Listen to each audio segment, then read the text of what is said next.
Je voudrais passer un message à la population djiboutienne, aux États militairement présents à Djibouti, qui ont des bases militaires, ainsi qu'aux États de la région. Il y a eu un massacre depuis quelques jours à Djibouti.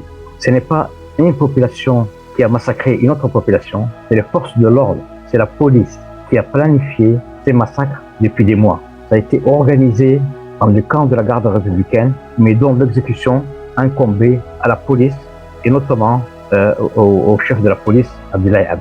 Et donc, des policiers en civil, camouflés parmi la population, incitaient la population à créer des désordres pour que la police intervienne. Et c'est ce qui s'est passé. Et toutes les personnes, à l'exception d'une seule, je crois, ont été tuées par balle. Et la police les a exécutées.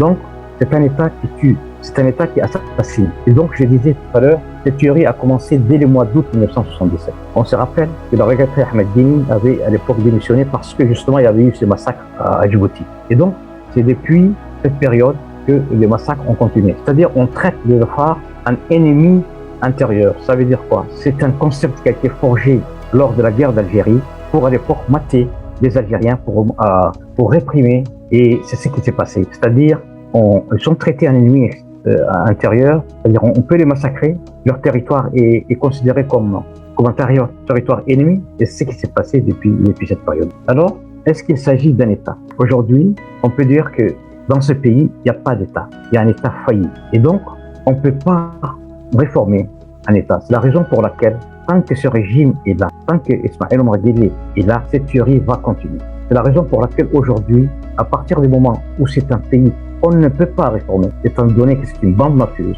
il faut, pour que ce pays-là puisse exister, puisse rester en tant qu'État, il faut nous débarrasser de ces dictateurs. Non seulement ça, mais il faudra créer un État national. C'est-à-dire quoi? Un État où toutes les composantes nationales peuvent être des citoyens à part entière. Et donc, aujourd'hui, ce qu'on peut dire aux Afars qui sont martyrisés depuis 1977, massacrés, torturés, humiliés, c'est-à-dire leur salut ne viendra que lorsque ce régime-là va disparaître. Et j'irai même un peu plus loin.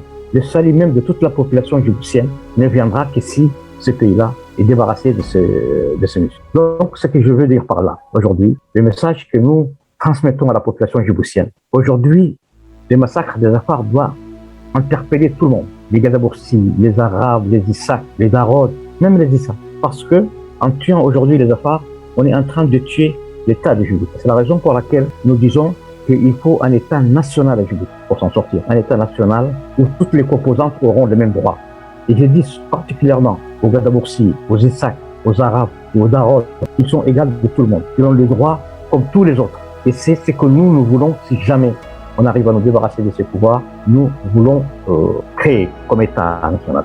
Et j'adresse encore un message aux Français, aux forces françaises qui est stationnées à Djibouti, aux Américains et aux forces américaines qui est stationnées à Djibouti. Ils ne pourront pas dire qu'ils ne savaient pas, parce que le drone américain a pu filmer l'implication de l'armée, de la police djiboutienne. Et d'ailleurs, les informations que nous avons reçues disent que les Américains ont déjà envoyé un rapport au chef de l'État djiboutien en disant que sa police est impliquée dans cette tuerie. C'est pas quelque chose de spontané qui a été une génération spontanée, ça a été une implication directe. Et donc nous disons aux Américains, aux Français, aux Japonais, il y a un droit de sauvegarder la population civile. Il faut qu'il y ait la protection des populations civiles, notamment Afars, qui sont menacées dans leur vie à Djibouti. Si vraiment cette présence, j'allais dire, est quelque chose d'important pour ce pays, si vous voulez que ce pays-là reste en tant qu'État, nous avons tous intérêt à ce qu'il y ait une sauvegarde. C'est-à-dire, si les massacres continuent, ça voudrait dire